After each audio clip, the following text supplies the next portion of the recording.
The other day I left a post in my community tab asking, do you want me to show you the actual test, or can I just get onto the results? And then you all said you'd rather just have the results so you can get back to your grind, and I agree, that's exactly what I want to do. And then somebody left a comment saying it sounded like I didn't get the result that I wanted and that I actually wanted to take you alongside the test.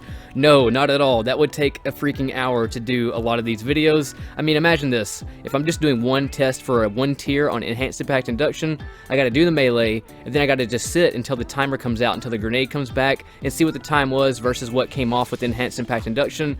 Then I gotta do another melee to see what 2 impact inductions will do, and then I gotta change tiers, do the same test all over again, then I gotta apply exotics, then I gotta apply another exotic, then another tier, and just, you know, it just takes a really long time to do. So it's ludicrous to think that I'm gonna take you and make you sit for that long while I take you through many hours of testing. It's just not worth my time. I got other videos I gotta make. I'm trying to grind as well and balance both of them, and these are just free videos. And even if I did show every individual test, just like I did my traction video, there are still just some people out there that just don't want to believe what they see in front of their face, so I'm not going to waste my time again for that fact alone. So let's hop into this. You're going to learn a lot about enhanced and regular impact induction today. I'm not going to go over every individual nitpick thing, but I will explain a lot about it so you can make the best decision by the end of this video.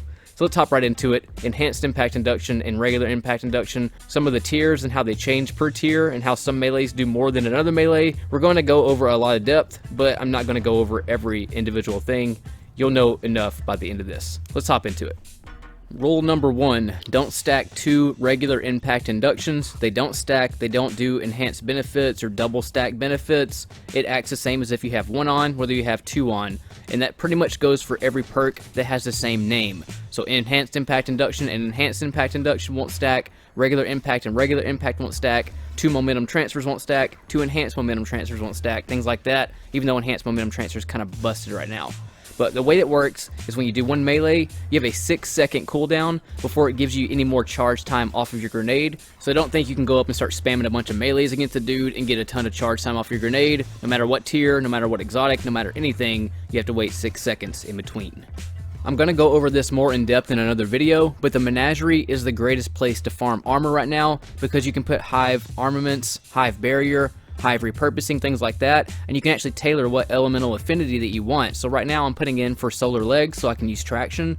The second slot on your chalice, it doesn't matter if you're doing resilience, recovery, or mobility, it's still all random, but you can tailor the third slot and choose what elemental affinity that you want. So if you want gauntlets to use enhanced impact induction or regular, you can do arc. If you want to use traction, you can put in solar, things like that. So that's really beneficial, especially since 90% of the game has a ton of Hive in it. And you can build out for Hive on this by using the Hive repurposing to get your grenade back when you bust a Hive shield. You can use Hive armaments to get heavy ammo, and so on.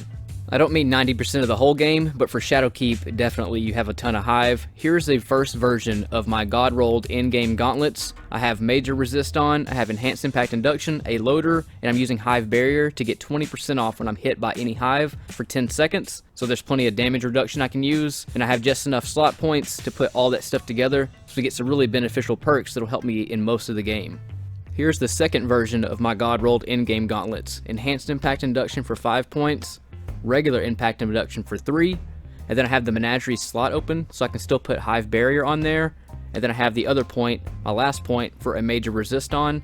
So again, I will use this one if I can do a lot of melees. If I'm in a much harder activity where I can't do many melees, I'll go with the loader and the Enhanced Impact Induction with the Hive Barrier and the Major Resist, but it'll all change, so I want to make sure that I have those 2 gauntlets, and those are going to be my 2 staple pieces for Ristophilis in-game builds.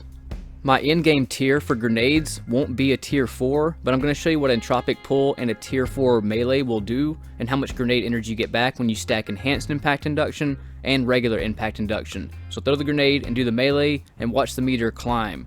Now if I use a weapon like Demolitionist, which I have on right here, just 1 kill and that 1 melee automatically gives me my grenade back. Here's the part where I'm going to speed through a lot of different tiers. So right here I'm going to use tier 4, I'm going to use Enhanced and Regular Impact, and then Rising Storm. I'm going to do 1 melee, so watch the melee meter, and boom, that's 30 seconds off that 1 melee, just by having a tier 4 on, Enhanced, and Regular Impact Induction. Pretty insane. That 1 melee takes me from 1:08 to 38-second grenades, not counting if I'm doing even more melees. Now let's fast forward to another tier, a tier 7, doing that exact same test. I'm going to do that 1 melee with Rising Storm, Enhanced and Regular, and that's 20 seconds off that 1 melee. a 25-second grenade from 45 seconds, and again, not counting if I'm doing even more melees. Stacking enhanced and regular impact from tiers 4 and up only takes 3 melees to get your grenade back. Now let's do a tier 9, that exact same test. We're going to do Rising Storm, enhanced and regular impact. We're going to do the melee and see where it comes back at. Like I said, I'm just going to fast forward all this. But tier 9, enhanced, regular, and Rising Storm gives me a 20-second grenade, which is 17 seconds off from 37 seconds. Now I'm going to take you through some regular tests, not using Rising Storm, just a natural melee at tier 9. So we're going to do one melee, throw the grenade, enhanced impact induction, regular, and tier 9. That gives me a 28-second grenade from 37 seconds, so I get 9 seconds off that one melee. And that works for every melee also, so every melee is 9 seconds at tier 9. Same test again, but at tier 7 this time, enhanced and regular, just a regular melee, one melee. Every melee that you do at tier 7 gives you 13 seconds off. Now what we're going to do is test a tier 6 and see what it comes back as, and this is where you start getting diminishing returns or enhanced returns, whether you're using tier 5 or tier 6. So tier 6 gives you 12 seconds off for your first melee. Your second melee will give you 13 seconds off on that second melee, but that's going to be different from tier 5, which I'm going to go over next. Tier 5, enhanced and regular impact induction. Tier 5 is different because it gives you less back off of your grenade on your second melee. Your first melee is 15 seconds off. Your second melee with that 6-second cooldown is 14 seconds off. And then your third melee, your grenade's already back. That's the same way with tier 4 and up. 3 melees will get the grenade back. Tier 4 will give you 18 seconds off, and the second melee will give you 15 seconds off. And then the grenade comes back. Tiers 1, 2, and 3, I'm not even going to go over because I'm not ever going to use tier 1, 2, and 3, and a lot of the information that I test is for my own building purposes. And to go over the final stacked tier, it's going to be tier 4. The first melee is 18 seconds off, the second one is 15 seconds off, and then you get your grenade back on that third melee. The only tier that changed with regular impact induction was tier 4. The first melee is worth 6 seconds, the second is worth 7, the third is worth 8, the fourth is worth 7, and the fifth is worth 6, and then it comes back. As far as melees on 5 and up, or 3 and lower, the melees all give you the same amount of time per melee, but tier 4 was the only one that was different. And then tier 5, I'll go ahead and read off some other tiers just so you can know with enhanced impact induction, and then a few with regular impact induction. But like I said, it's kind of confusing. This background gameplay is just showing you how much you melee in the game basically and how it can pay off. You'll see that scene right there where I did a melee a long time ago, but by the time I got to these Minotaur, I had enough to get my taken armaments procced by saving me 20 seconds from melees that happened a long time before that time. All of this background footage is just enhanced impact induction gameplay, so just keep that in mind if you're trying to look at the melees and the charge times coming off. I'm into tier 4 here, so every melee that I do at tier 4 with enhanced impact induction is going to be 10 seconds off every melee that I hit.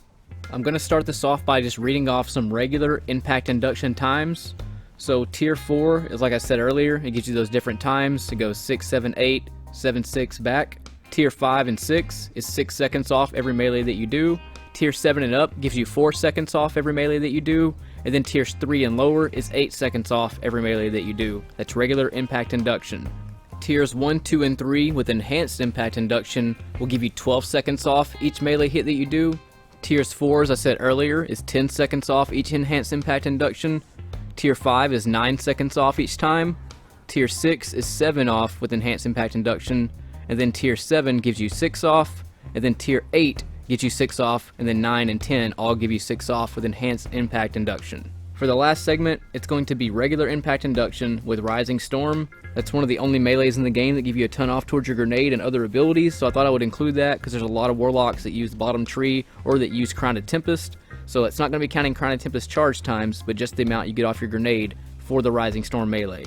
Also, Hunter throwing knives will also proc impact induction, so if you stack it on your Hunter and you do a lot of throwing knives, you can get a lot of benefit off that as well. But as far as the tiers with Rising Storm, tiers 1 through 3 with regular impact induction and Rising Storm is 16 seconds off. When you hit tier 4 with regular impact induction and Rising Storm, it's 13 seconds off. When you have enhanced impact induction and Rising Storm on tier 3, it's 25 seconds off. Tier 4 is 23 seconds off. Regular impact induction on tier 5 and 6 with Rising Storm is 12 and 11 seconds off. If you add enhanced impact inductions to those, it becomes 20 and 18 seconds off tier 5 and then tier 6. 7 and up with regular impact induction is 10 seconds off per Rising Storm melee. When you add enhanced to 7 and up, it becomes 16 second off each enhanced impact induction and Rising Storm melee. And that's all that I'm going over for right now, Guardians. There's still like so many more things I could go over and talk about. I just wanted to go over the most important ones and the ones that I'm going to be focusing on towards builds. And when I start putting actual more builds together, such as Hunter builds or Titan builds or Warlock builds, then per build, I'll go over all the depths and stuff again when it comes to impact induction and what you're going to be getting out of the build, such as Bomber, Enhanced Bomber, distribution things we'll be using, just a ton of other aspects that will be all involved into each individual build. But I wanted to make this video just to put it together so you can get just kind of an idea of what enhanced and regular impact induction, or if you stack enhanced and regular impact induction, what it all can do for you. So hopefully that helped you out and give you a better understanding. Like I said, I dreaded making this video for so long, which is why it took so long to come out, because I wanted to get my grind on and get more things done in the game. Once I start putting actual builds together, like the new 2.0 Parashock Ultra build, the new Doomfang build, the new Hunter builds, all that stuff, I'll revisit all those charge times to let you know exactly what the build is doing for you. Each Guardian is going to have its own slew of perks and stuff that it'll have going for it, but as far as the gauntlets, the one that I showed you at the beginning of this video, are going to be the staple pretty much for every Guardian, unless something changes or something else is needed for the build. And I'm also going to be making Nightmare Hunt builds and other type of builds, but as far as like your main game builds, that's what I'm going to focus on first. Then I'm going to move on to Dreambane armor builds and just all kinds of things like that. So stay tuned for all those. Hit subscribe if you want to learn more. If you want to donate or support to the channel for the cause of getting some Beast builds and Beast info out, teespring.com/Christophilus, souvenir shop and support, or paypal.me/Christophilus. You can also hit up lifetimecontrollers.com if you need a new controller, something happening to your old one. You can get lifetime coverage on that, so it's covered for as long as you're gaming for really low cost right now. They also have a Halloween giveaway going on right now, or you could also join our Beast squad and become an ultimate part of the Beast community. You Guardians, take it easy. I'll see you on the next video where we're going to talk about different armor builds and things that I'm looking for in the game to kind of give you a head start on some stuff you could be grinding for right now that'll get you closer to your in-game build. You Guardians, take it easy, and I'll see you next time in space.